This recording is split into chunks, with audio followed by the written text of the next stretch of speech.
Good evening. It is Thursday, February 26th. I can't believe February is almost done. And tonight's discussion is We Would Never by Tova Mirvis.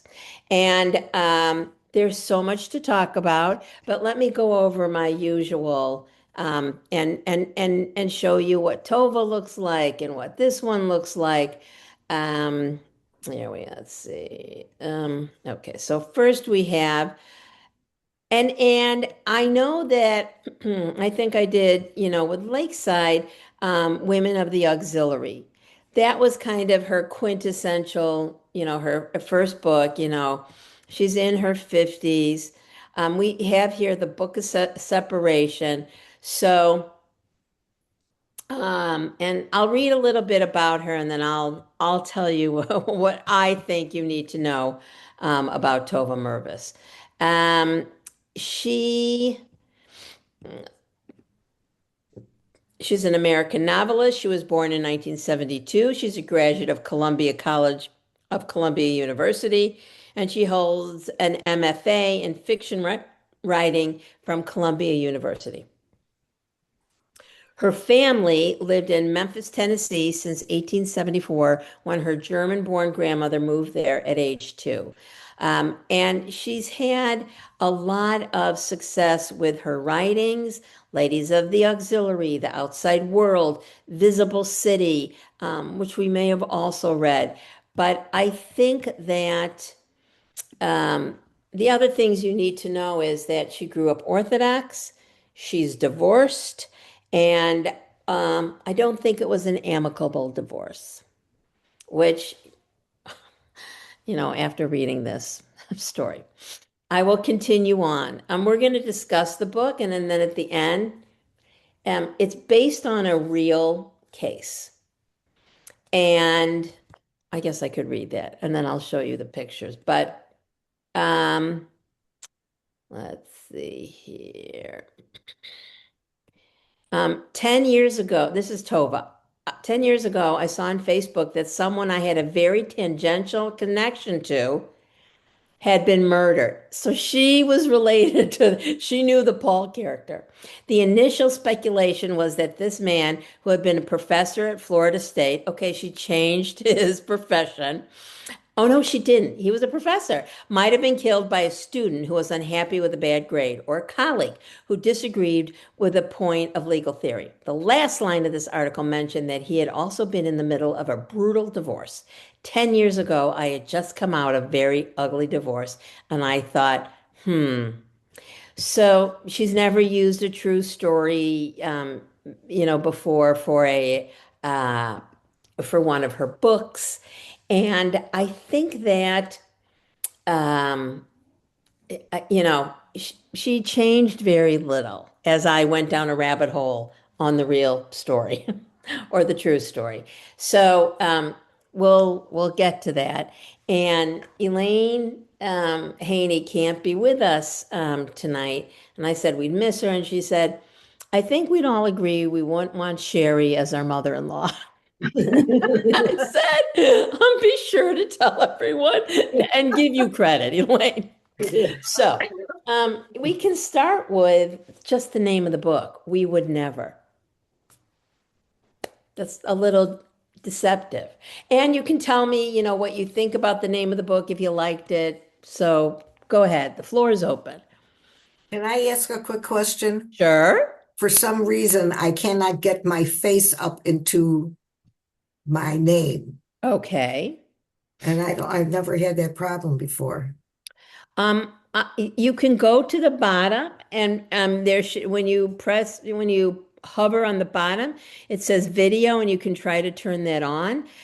Because I can't help you from my end. Yeah, because here it says stop video. No, Like, you don't want to do that.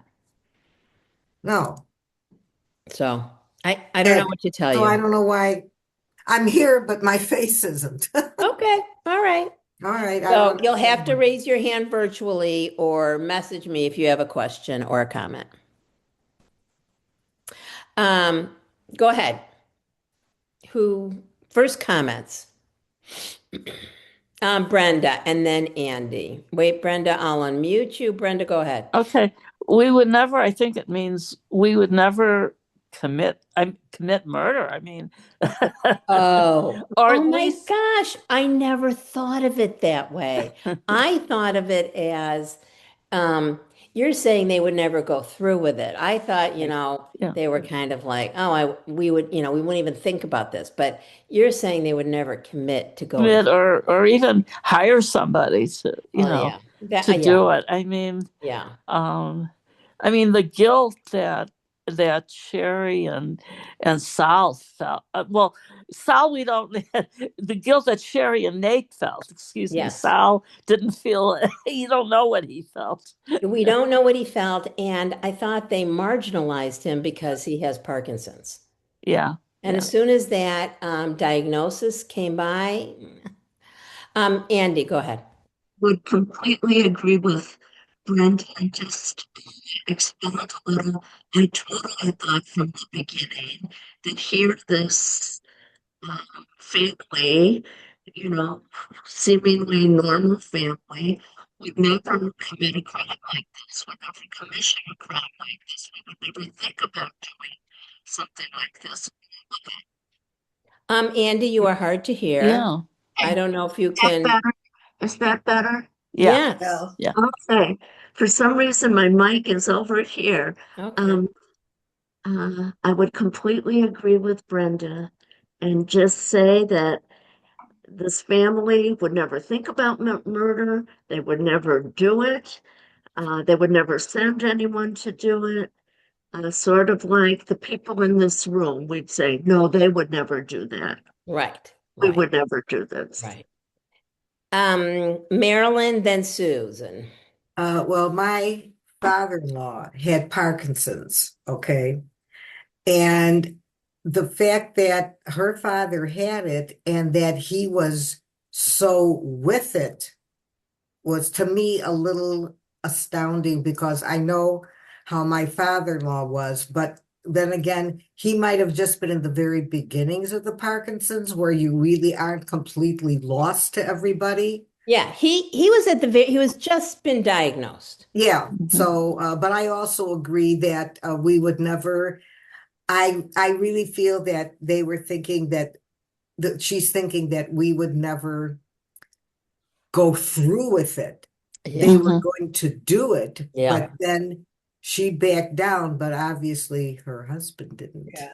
Yeah, which is kind of the twist. Yeah. Susan and then Paula, then Leanne. Susan. Okay, well, as you know, my husband also had Parkinson's, Mm. but he was always with it. He never lost any of his thinking, and he had it for 20 years. Yeah. And he was always with it. We would discuss books, we would go to movies and discuss Yeah. movies, and he was Yeah. fine. Mentally, he was completely fine. Yeah. So Yeah. I Okay. can't, That's good to know. I have to disagree with Marilyn on that Okay. subject. Yeah. Um, But everybody is One. different. But the other Yes. Yeah. thing is, I really liked this book. Unfortunately, I read it so long ago and that I had to start picking out pieces and reading it again. Yeah. Uh, and um, I agreed with whoever said nobody would want Sherry as a mother-in-law. I Elaine. yes, and I thought that oh, what's her name? See, I forgot already. Um, The daughter, the Hallie. Haley. daughter. Yes, that she she didn't answer her mother-in-law back the way she should have. I would have Wait, you never mean that was her I would have Her mother? never mother. That's her her mother. mother. What? Okay, it was her mother, right? Right. But I would have never taken any of that gaff from Well, well, from you my mean Gaff from the mother? from the mother, Yeah. right? I mean, I had a wonderful mother, and I didn't always like things she said or Yeah. whatever. And but I would tell her, Yeah. "Come on, Yeah. Mom, that isn't so," or Right. something. Right. I mean, She that never, was she the never. It was like character that, she was being ruled by her mother. right. That was the character that Tova projected. We don't know if and there was a real woman was like And that. I think But that's part of the we would never too. oh, That, you know, good one. Okay, I have Paula, Leanne, Evie, Brenda. Paula. I'll be brief on this. I don't think they marginalized Solomon. He removed himself from the family dynamic a long time ago. Interesting. And so when his disease presented, it wasn't much of a stretch for him to disappear into the woodwork. He had already removed himself from a lot of family dynamic and conflict. Oh, I like that. I think you're absolutely right. He just found it easier. Yeah. Leanne, I'll unmute you. Go ahead. I'll do a different spin on We Would Never. Surprise.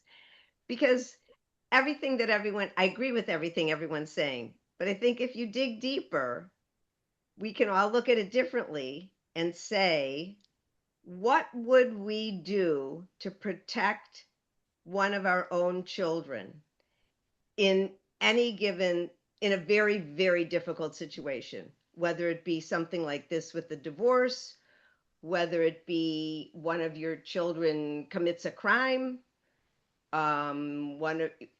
whatever it is. But it's like there's that fine line, and I think about this often. I think about parents and families when you hear a news story about a young person. We would never we would never go to what length to either protect our child. I'm not condoning, the mom here at all, but I think there's some themes in this book about that. And it's something to think about. Definitely. Yeah, totally I don't have an agree. answer for that. And Right. yeah. I like that. I'm sorry, it's Evie, Brenda, and Howard. Evie. Wait. I'll unmute you. Go ahead. Well, I also read it a while ago, so I don't remember the details, but I also have to comment on the Parkinson's because my situation is different. My husband he's still developing software, having had it for 18 years, and just his mind is just incredible. So I'm very fortunate, although, the other aspects are very, very challenging. So I have to say, and as he has said, if you met somebody with Parkinson's, you met one person with Parkinson's, and everybody's manifestation is totally, totally different. And unfortunately, we're seeing more and more of those people right now. And in terms of, I was really struck by just the we would never. I mean, maybe this is an extreme situation, but how many times have I said to myself, oh, I would never, in a judgmental kind of a thing? And I just had a situation last week where somebody came to the door and I was frazzled and upset and I lost it. And I blew up at this man and I said, I'm going to call the police. And don't even ask. I mean, I'm just so embarrassed in terms of what I said because this man disappeared. He was Hispanic. He was just delivering something and there was a miscommunication and my behavior was totally irrational. And I'm still, myself, whatever. But in terms of, and everybody's mother and mother-in-law situation is different too, and I think you're a different mother to each child and a different mother-in-law to each child. And so the whole thing about we would never, and then also, by the grace of God, go I kind of thing. So I don't know how I would react. Hopefully a little bit more humane than sometimes. Yeah. Brenda and then Howard. Okay. I have a few comments to make. Number one, I think mentally, I don't think Saul was losing his mental ability. I think it was physically. He was afraid to practice medicine anymore because he was afraid he could cause harm. And I truthfully, I wasn't terribly surprised that he was the one that did it, so to speak, because he knew he wasn't going to live that long and he didn't have as much to lose as, as say Sherry or, or Nate or or even Haley. I mean, after a while, Haley even started thinking that she might have done it because she kept getting harassed by the press and the police and everything. That also we would never. I think their family from the outside looking in would seem like an ideal family because professionally they were all doing quite well. The one outsider was, I think his name was Aaron, the one that um Adam. Adam. Adam. Adam, okay. Um and I still don't fully understand. I mean, I understand why he didn't like his mom, but I don't understand why he disliked her so much that he wanted nothing to do with them. Yeah. I just I just don't get that, but okay. Yeah. He found his own place in the world, so Right. So to speak. mhm. Okay, I have Howard, then Paula. Howard. Well, I think I was thinking about we would never. I think maybe it means we would never make our daughter move down to Florida. Oh. That's All a right, good Howard, point. that's the I love comedic, But comment of the anyway, evening. but seriously, yeah, I mean, obviously they realized, they never really thought about that. They're killing their grandchild's father, and and that, yeah, that was horrible. This child was going to lose her father. But I think what struck me in the book was I remember when the daughter was talking to her attorney, the attorney told her that if you have an extenuating circumstance, you can move with your parents in Florida, and that would give you a good reason to move out. Were they in New York? I forgot where they were at exactly, but I was thinking uh, her father's Parkinson's was the perfect opportunity to move to Florida, and I was like, it's got to be that gives her the outlet to move to Florida with her Yeah, family. But that wasn't part of the book that the author wrote, obviously. yeah, But that it seemed so logical to me when I was reading it. yeah. Paula. I think commenting to Brenda, I think that Adam's hatred for his mother stemmed from how she failed to intervene with her younger son Nate, torturing him, Oh, Okay. and the fact that she accidentally killed his dog at the daughter's wedding, and he Well, just felt completely isolated and abandoned by the people who were supposed to protect him. So he's kind of a flawed character too, that was trying to find his own independence, and he couldn't find it within that family. He had to leave it. I was talking about this book and I'm liking it more as we discuss it. And the ending again, I went down the rabbit hole with the real what really happened. But I don't know that I liked any of the characters. No, they're No. not. Everyone's saying no. And so it's taken me a long time. We read Beauty Queen, Queen of Jerusalem. And again, it's a great story. It's set in Israel at a different time period, but I didn't like any of the characters. mhm. And when you don't like the characters, it influences how you look at the story and the book. Um, so, and and of course, I can't help but think I don't, I know that Tova Mirvis went through an acrimonious divorce. So maybe this is her wishful thinking of, and in her case, she became less religious and her husband stayed Orthodox. Susan, then Marilyn. Okay, well, I hear you talking about not liking the characters, and I can't say that I like these characters either. But in spite of the fact that I didn't like the characters, I found it a very interesting and compelling story. It kept me into it. I got to points in that book where I couldn't put it down Mhm. because I had to know what's coming next. Hmm. Uh, and you don't have to like the characters to be interested in what they're going through and the whole content of the story. Yeah. That's just my opinion. Agree. Marilyn.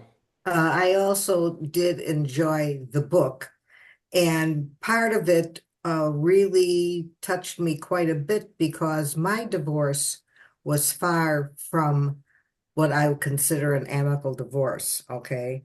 It took me a year to get a divorce because my ex was being not a very nice person. I'm not going to use bad language because I'm a lady, okay? But yeah, no, he gave me, thank you so much for the laugh. He gave me a very, very difficult time. And there was a lot of crying on my part because he just was miserable. Okay. So I can understand how she could feel. And not that I would wish him dead, but I don't wish him anything good. Okay. Because he made my life miserable. He made my daughter's life miserable because he was a miserable person. But getting away from that, I did enjoy the book. And like you say, the people in the story were not so likable. But the way she wrote this book, I mean, I just finished it 5 minutes to 7 this evening. Okay. I That's was on pushed. brand for you, Marilyn. Yes, I was pushing myself to, I was telling Paula last night at Mahjong at Macomb that I had to finish the book. And and so the ending did really surprise me about the father because I really didn't think that the mother and brother did go through with the killing. I'm trying to think, well, who did it do Right. it? Did It it? was But a good I never focused on the father. it was a good twist. Yeah, it really was a good twist, but I did enjoy the Obviously, book. lo these many years, I've seen, different types of divorces, acrimonious, amicable, but one was, and I knew it was fairly acrimonious, and the man dropped dead. It was after the divorce. His wife did not kill him, I'm but sorry, I'm laughing. right, sorry. And they had two kids together who were adult-ish, and she had the Shiva. And she draws me aside. She goes, Vanessa, can you believe this? That I have to have the Shiva? I said, that it's the right thing to do. You're here for your kids.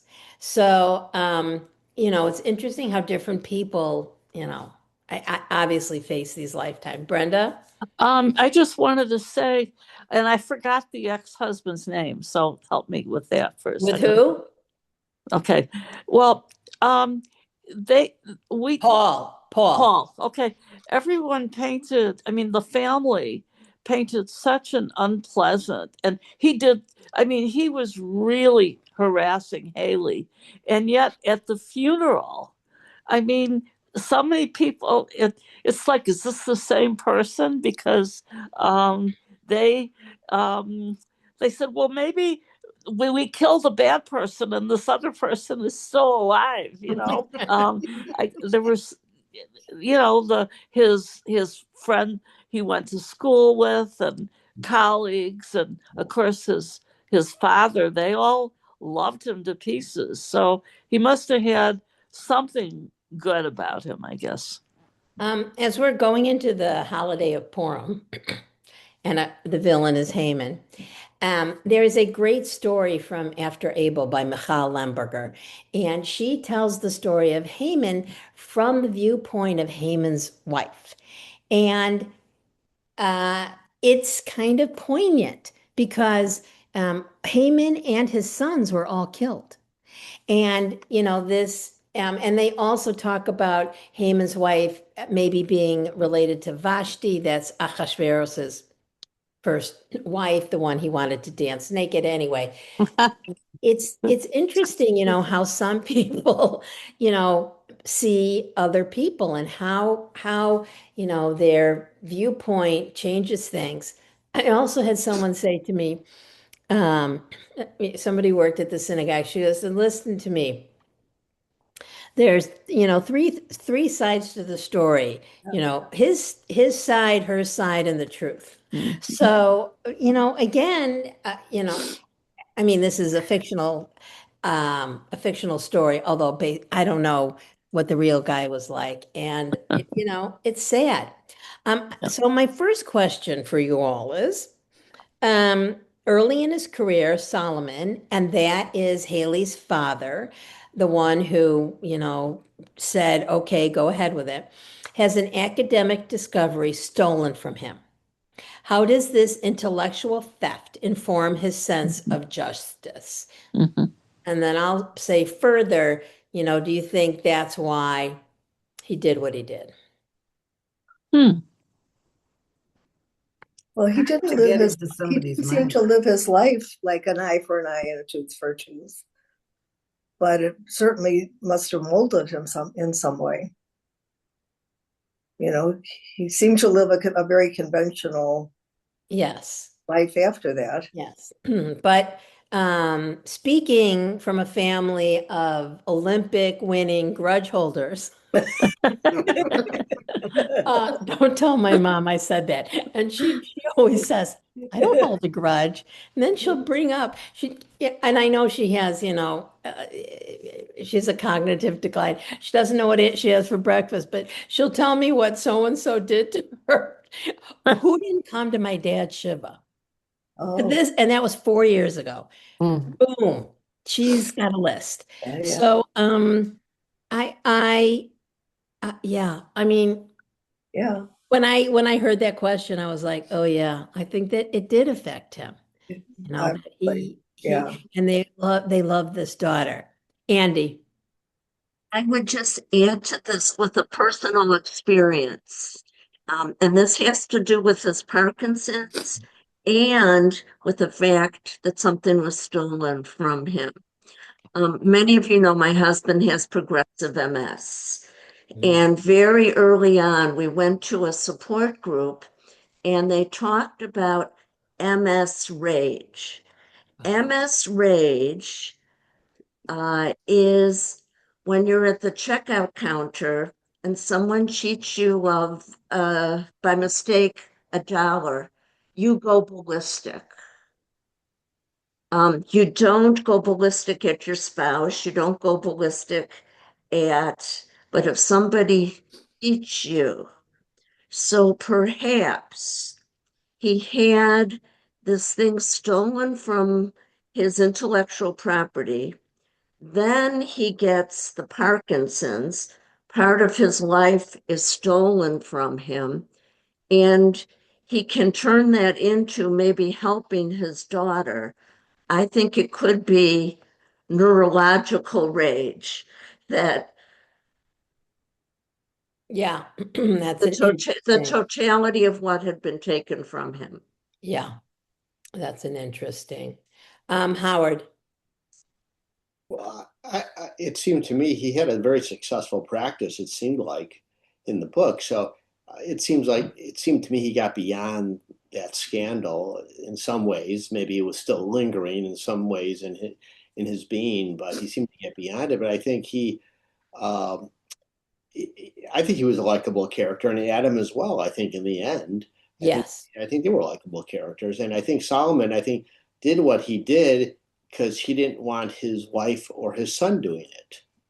I think Oh, he was protecting them, his Uh-huh. wife and his son, Mhm. practice with him from going through with killing the son-in-law. And I think he was in some ways. I think he did it in protection of them. That was sort of my take on it. Yeah. interesting. How did he know about it though?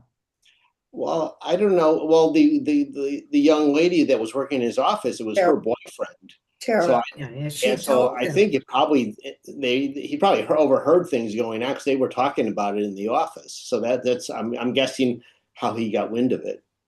Yeah, I think you're right. Yeah, well, I just read the very end of the book just a Yeah. while ago, and he says that she told him, and Okay. he decided that he knew he wasn't going to live forever, and who knows what his capacity would be. So he wanted to protect his wife, and Uh-huh. that's why he did it, to protect his wife. He had said he only wanted Sherry to be happy. That's what he promised her when Yeah. he married her. Yeah. Welcome, Jesse. We're just talking about the book. All right, so my next question is, what do you think of Sherry and Nate's plan to initially pay off Jonah?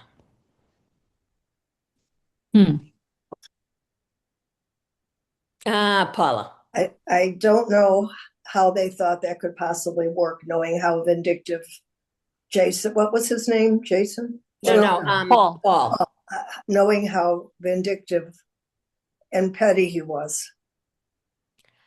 Like, what could go wrong? Like when you see something in a TV show, like Don't Go in the Basement, Yes, what could possibly go wrong with bribing this guy? right.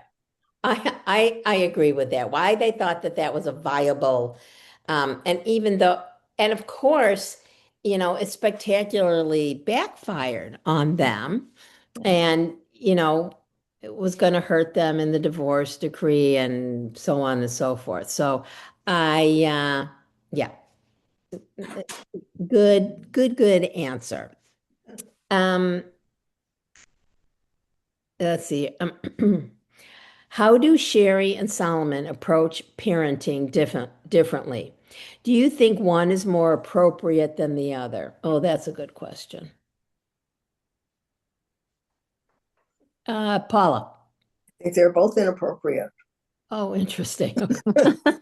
Okay, tell us more. Well, you have a cloying, overprotective, clueless mother who is operating out of love, but has no idea that she's smothering. Yeah. And then you have a very distant father whose children are seeking his approval all the time, and he doesn't know how to show it. Yeah. I just agreed. Yeah. Marilyn. I agree with Paula 100%.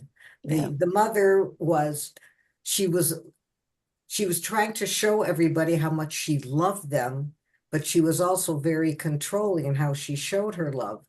And the father, he did love his children, but he really didn't know how to express it to them. He couldn't tell them, because I had a father just like that. Okay.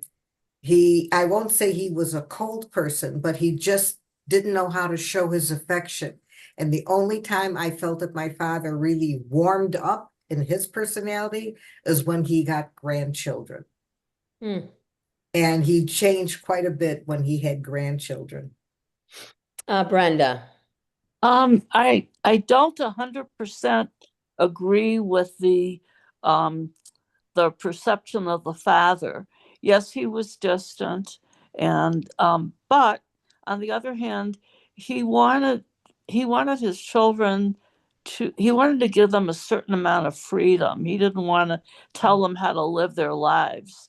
And when it came down to Adam, where the mother was so, because he didn't fulfill her expectations, she said, I'm not going to help you at all. You're on your own. Where the father helped him out. He knew, when they did have some communication, and he actually gave him some money. So I was surprised. They had a lot of communication, Adam and Solomon. Yeah. And, up until the end. And that, that made me like both characters more. I think it was sad that it was in adulthood that he was able to do that, not in adolescence or childhood. Yeah. Right. Yeah. Yeah. Yeah. Yeah. This next question brings back a little bit about what Leanne said, and so we're going to maybe dive a little bit deeper into that. The concept of mishpacha, family, Jewish tradition places enormous value on family loyalty and unity. At what point does that loyalty cross from a virtue into something dangerous? Where do you think that line is?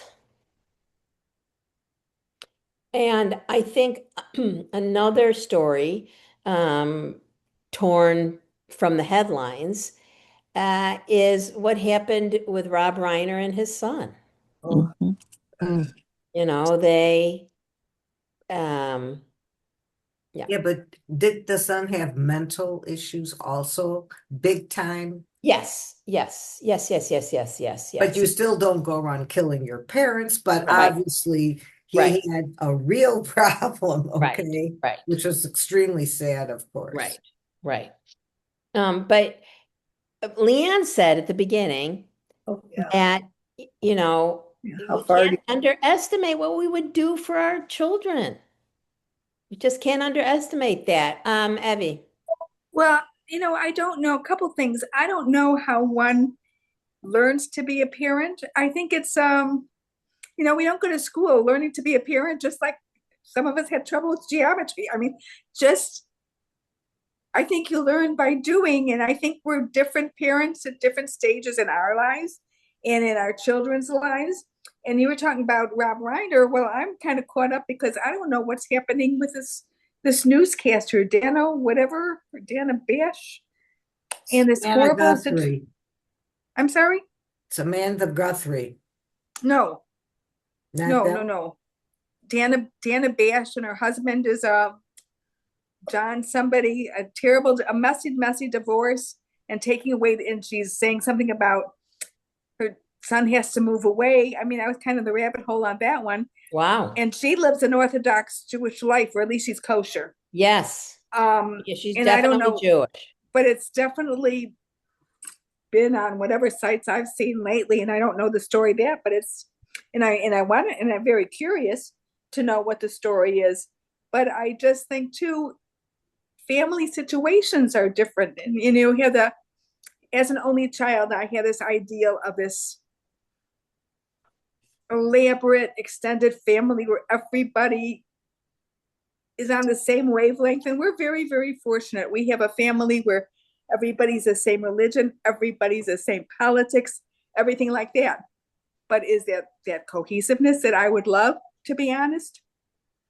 No, I mean, I just just dealing with all of those differences, and so I'm not sure what mishpacha means and how much is a give and take and how much you have to give up the whole ideal thing and realize, okay, we're all working on this together.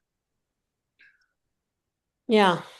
I think Paula. I think it's like marriage, it's not 50-50. Sometimes it's 90-10. Hopefully it doesn't remain 90-10. I mean, but things shift around in relationships and Yeah. in, you know. Leanne. I think discussing this now is different than discussing this 30 years ago, 25 years ago, 20, 15 years ago, because now the recognition and I want to say hopefully some acceptance of mental health issues plays into a lot of what we're talking about. Where in years past, it was black and white, right and wrong. Nobody really, thought about the reasons behind the behavior. So I think it's a little different, but I Good point. don't have an answer to this. Yeah. I don't know how each of us would respond to certain situations with any family member, or a good friend. Yeah. Um, except for the fact that you have to take a look obviously at the situation and then also what your own values are and what you believe in and how to separate those, how to make that distinction about your response. But I think it's different now because, I mean, somebody brought up the Reiner situation. I mean, he had an opportunity to plead guilty by reason of insanity. He did not do that, not yet. He could change his plea, Yeah. but he just said he was not guilty. So, and I get it, all of that plays into sentencing and everything else. But yeah, I think it's a different conversation now. Yeah. That's At very good. first, I didn't know where you were going with it. I thought you were going to talk about men's and women's roles in a Oh, marriage, but no. no. And I agree. Mental health. My girlfriend said it's the last taboo. You would talk about certain things, very openly.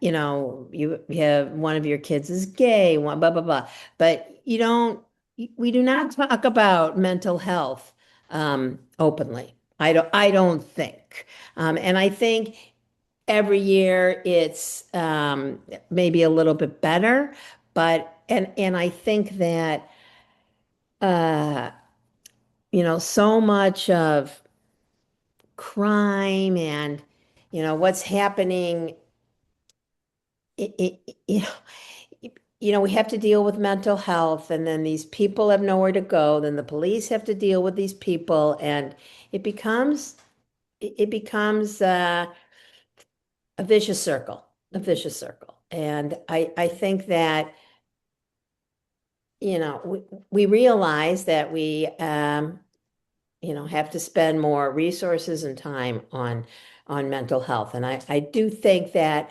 we've empowered our kids and we talk about it, and hopefully they're a little bit more prepared and will at least are a little bit more willing to talk about if they have any, um, you know, should they have an issue. And I think people are beginning to talk about therapy. Therapy is not, four-letter word. Aren't all of our kids on anti-anxiety meds? I think they're very upfront about it today. Yes, yes, yes. Yes, they're certainly more upfront about it than we were. If we were on an anti-anxiety med, maybe you'd tell your girlfriend, but I don't think you'd make and people who are in, high-powered jobs or positions didn't want to share that information, and HIPAA laws and not being, not, people saying not going to see a mental health person because your insurance would pay for it, then your boss would know. I do think there is less of that. And Jesse, you are correct. There's a stigma to it, Still is. isn't there? Right. I think Marilyn, with our generation, yes. With the Yeah. younger generation, no. No, yeah, I agree. Yeah, right. Yeah. Susan. So I have a question for everybody, because as I told you, I read the book so long ago that there's things I don't remember. I don't remember a character by the name of Paul. That's the son-in-law. The divorce, Hallie's divorcing him. Isn't that his name? No, Jonah. Jonah. Jonah. You were saying Paul before. So who's Paul? Right, Jonah. It's Jonah. You're right. Jonah, right. Yeah. So Sorry. who's Paul? No, There is no no one. Paul. That's in my mind. There is no Paul. It's Another another book I'm book. reading, maybe. It's another book. Yeah. Okay, It's no Jonah wonder. is the I thought to myself, who's Paul? yeah, is And I the kept- alleged I is kept- the alleged mean spouse. Okay, thanks. All right. I have another question for you. But I have to find it here. Let's see. It's about Nate and how does Nate's relationship with Tara affect his decision about how to deal with Jonah? And there we have.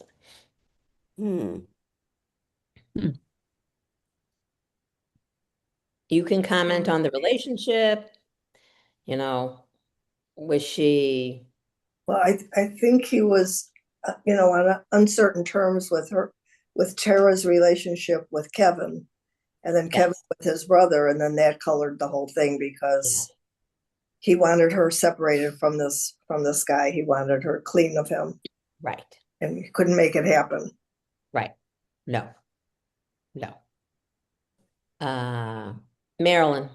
And he also, at the end, when he decided that, he wanted to be with Tara, but he knew that Kevin was in her life, and she seemed very devoted to the fact that he was her son Caleb's father. Yeah.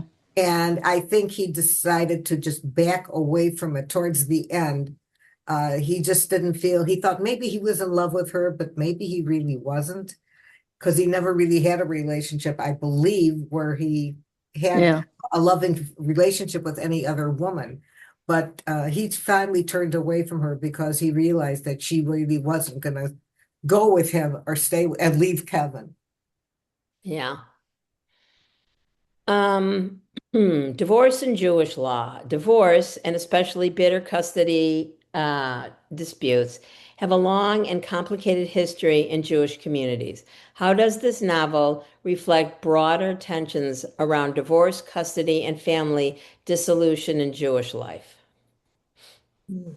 Oh, And go ahead, Susan. no, I think that's a tough question, Yeah. Vanessa. I mean, do you think it's any different, with people who are not Jewish? No, I don't think so. I think it's probably the same, I think we- except when you come to Catholics and their Catholics, yeah, the Catholics. Right, but so you have the Catholics, but you also have Orthodox Jews who Right. the man has to give the get. He can hold it for ransom. Um, it's really the man has all the power there, and if you Right. want to, Well, women are put at a lower level than men among, say, the ultra-Orthodox right, Jews, right.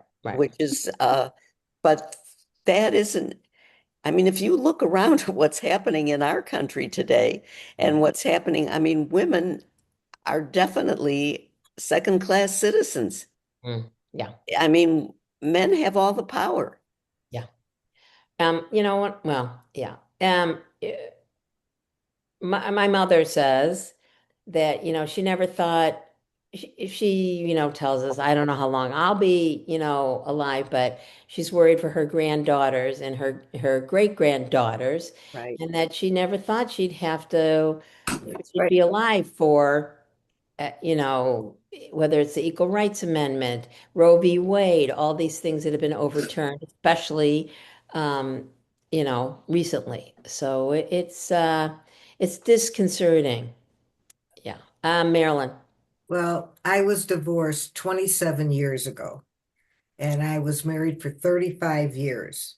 Don't ask me why it took so long, but anyway, that's a whole other story that no one needs to hear, okay? But I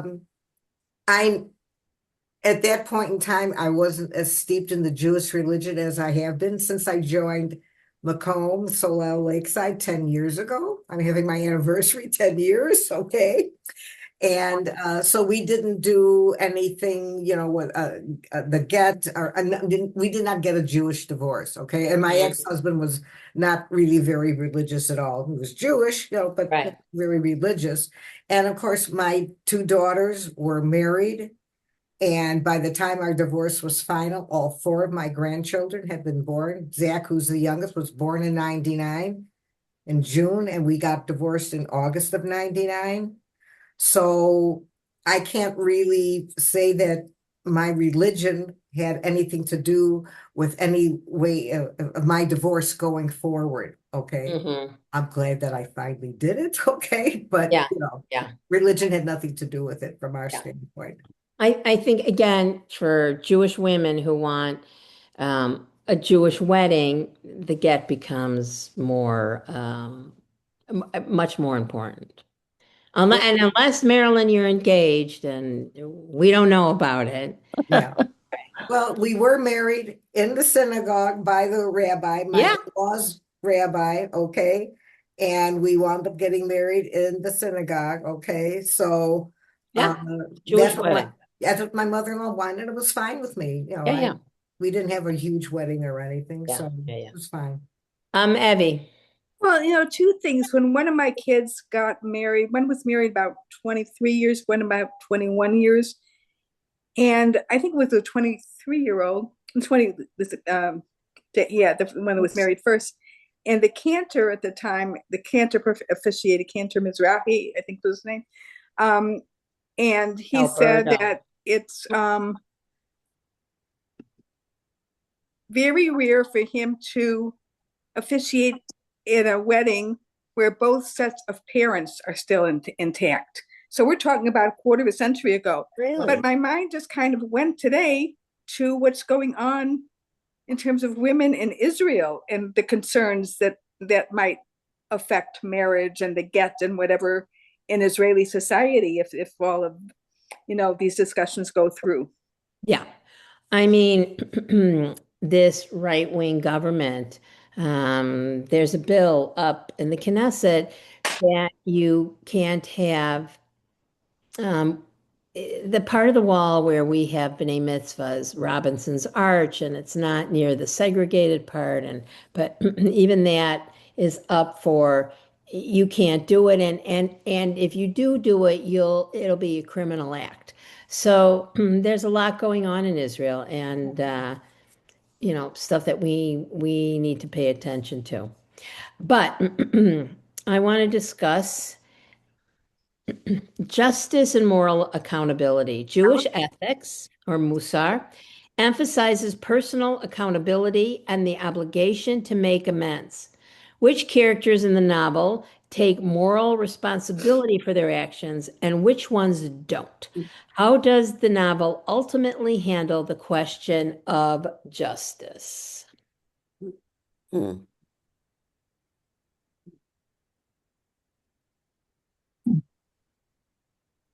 Raina, Yeah. Can you hear me? Yep. My mother-in-law had Parkinson's. Her husband died. He was 49, she was 47. So throughout those years, maybe she got Parkinson's maybe 4 or 5 years when we were married and the kids were still little. And it got worse and worse and worse and worse and worse. And we finally had to put her in a home. And she was there for 4 years. And every Sunday we would go and visit her. The responsibility that we had, I it, it affected me because I was the one who didn't have the younger kids at the time. My sister-in-law is 10 years younger and she got married later. So I was the one who had the bulk of the responsibility. My husband was working and I was the one who took her to the doctor and I was the one who took her to the grocery store and I was the one who shopped for her and took her to the beauty shop. And they lived in Skokie at the time and I was in Deerfield. I couldn't take a full-time job because of it, but I did not shirk my responsibility. The day she, You are a good daughter-in-law. well, the Right. day, thank you. The day she went into the nursing home, it was such a relief to me because I was able to do things that I couldn't do for those. It was 15 or 20 years. I mean, she was 47 at the time, and she didn't die till she was only almost 70. And those last few years were very difficult. Every Sunday, Joe and I would go to the nursing home when she was there and visit her. And we come, and in the beginning, she'd talk to us. At the end, all we would do, we would take her outside. She wouldn't talk. She just would stay there and say, "I'm cold, take me up." We went every Sunday. When we heard that she died, it was such a relief to me because my husband was working all the time, and it fell on me, really. Yeah. So I'm quite familiar with it and the degeneration Yeah. that went slowly, and worse and worse and worse and worse. And my responsibilities became more and more. Yeah. But, I was the one. Nancy's home with kids that are like 2, 4, and 6. Yeah. My kids were older, so it's very difficult. As far as the mother is concerned, she really upsets me. Sherry. Yeah. Yeah. She just really bothered me. The way she acted in this book, I thought it Yep. was terrible. Yeah. Given that I was in the same position pretty much, and Yeah. I took on that responsibility because Joe couldn't. But Right. you weren't dealing with the position of a hateful person. You had a burden that you dealt with, but we're talking murder here now. Yeah, A little bit different. A little bit different. no kidding. No. Marilyn and then Susan. I have to go with Raina on this one because my ex-husband was an only child and my father-in-law got his Parkinson's when he was, I think, his late 70s. When he finally passed away, he was he was like 84, I believe. Okay. So Mhm. he had it for quite a while also. And Mm. we would go every day. Bill worked on the absence exchange in those days. And I'd pick him up at the train station every day. My father-in-law was in a nursing home. Okay. And every day we went to see him. And my daughters were teenagers at that time. And even though they were a lot older than children you're talking about, Raina, we they really kind of resented the fact that every day I'd pick them up at the train at 5 o'clock, and sometimes we wouldn't get home until 7 o'clock. Mhm. And there were times when my father-in-law was fine, and other times we'd walk into the room to see him, and he would sit there and like completely have a blank look on his face, didn't know from anything. Then he would sit there, cross his legs, and he was back there just perfectly normal. Yeah. And he would go in and out like that all the time. Yeah. Yeah. But I understand what she went through because I Yeah. had the same Yeah. thing. Yeah. Susan. Okay, well, I'm not going to talk about any personal stories. Yeah. But what your question was, as Jews, Right. how are we supposed to behave? Exactly. And what I'm thinking is that we are supposed to live with kindness, with respect, Mhm. with caring for people who need help as Right. best as we can to arrange for help for them if we can. Um, we are supposed to be good people, and that that is what should be done. And I don't think that the characters in this story, that all of them were doing what they should have been doing. Here, here. And I And do just want to, I'm sorry, go ahead. uh, I mean, I mean, I could tell all kinds of stories too of a mother-in-law who was in a Right. nursing home and my husband was such a Yeah. good son to her. And even now, as I am widowed, the way my children are treating me. Mhm. Uh, but that's what's supposed to happen. Yeah. It, it's not, uh, you know, I just, you know, I'm perplexed by the fact that there are people that aren't doing what they're supposed to do. Yeah. Yeah. It's always, yeah. If I do you're want to really a share. Jew, Yeah. if you're really Jewish and you believe in your religion, then behave like you do. Yeah. Well, and Jonah didn't, a lot of them did not behave that way, but this is the family. This is the real family. Donna Well, Adelson is the Sherry. And she's sentenced to life in prison for hiring. And Whoa. let me see if I Wow. can. This, where is he? Let me move this. Charlie is the Nate of the family. Yeah. And I think that's him with a haircut.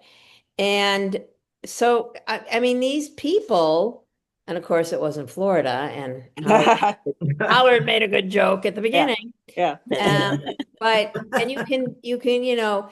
Charles Aderson versus the state of Florida, you can see, let's see, where is he now? He's in a facility in South Dakota, and he's 47. So the He mother was and convicted of first-degree murder. so the mother and son did carry it out in this case. Yes, I get, yes. So maybe she did. but They it have, says he was 47 in 2004. Oh, yeah. All right, so yeah. No, that's May 16th, 2024. Right. Oh, I see. Okay, I So didn't. so oh, he's 49. you know what else I didn't like about Sherry that popped into my head? But I didn't like how she manipulated Maya, the little girl. yeah, You Yes. yeah, My house is the best. Don't you want to come and right, live with Grandma? I'll right. make you the cookies. I'll make you the special pancakes. I So felt you got I into that think head. this is, no, that's not it. Okay. So it just gives us a moment to pause and to think about it. And And thank you for such a rich discussion. Mm. And you've made me think about a lot of things, as always. We meet again next month, March 26th. We're reading Rebecca of Ivanhoe by Allison Bass. And it's a good time period that it's not a Holocaust book. And I will send out the discussion and the book tomorrow. And this week is Purim. Saturday night is the Purim Spiel. Sunday morning is the Purim Carnival.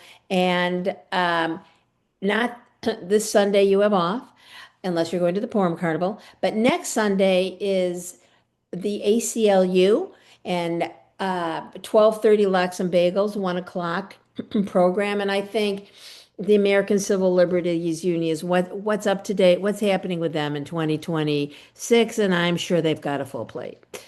Positive they have a full plate. Howard, yes. Well, first of all, just lastly on our book tonight, after reading the story, I'm very thankful for my family after reading this book. But the other thing is about the next book. I don't know if you're aware of this, Vanessa. I went to the library, actually I tried online and went to the library. This book, Rebecca of Ivanhoe, is literally not in the library system in our consortium of libraries in this area. Literally. Right, yeah, I was I like found that too. shocked. I went online to reserve it, and the search came up empty. And so I went into the library, and the librarian searched for it. She said the book is nowhere to be found in the group of libraries. And she said I can go outside of our group of whatever 20, 30 libraries. But I was like shocked. I don't know if you were aware of this or not, but I I was am very not shocked. aware of that. I got it on Kindle and Yeah. Audible, so Right. I've been reading Right. it. Yeah. Leanne? I too checked into it.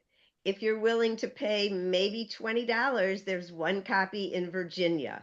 And the Highland Park Library will It- get Well, it for you.